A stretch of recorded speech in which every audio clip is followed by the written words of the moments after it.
बिस्मिल्लाहिर्रहमानिर्रहीम। अस्सलाम वालेकुम फ्रेंड्स, कैसे हैं आप? मैं हूं नीलोफ़र और आप देख रहे हैं किचन विद नीलोफ़र।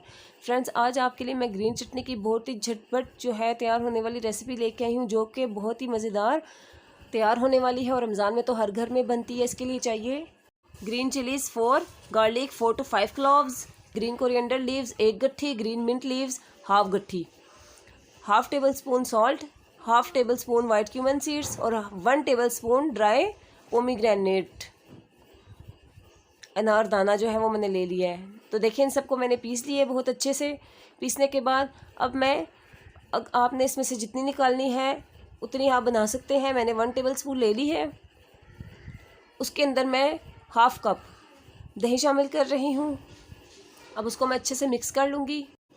और ये देखिए जी, जो हमारी ग्रीन चटनी है झटपट सी मज़ेदार सी वो तैयार हो चुकी है। अगर आपको आज की मेरी वीडियो पसंद आई तो मेरी वीडियो को लाइक कीजिए और जो लोग मेरे चैनल पे नए हैं वो मेरे चैनल को सब्सक्राइब कर दें। तो मिलते हैं नेक्स्ट वीडियो में। अल्लाह हाफिज़।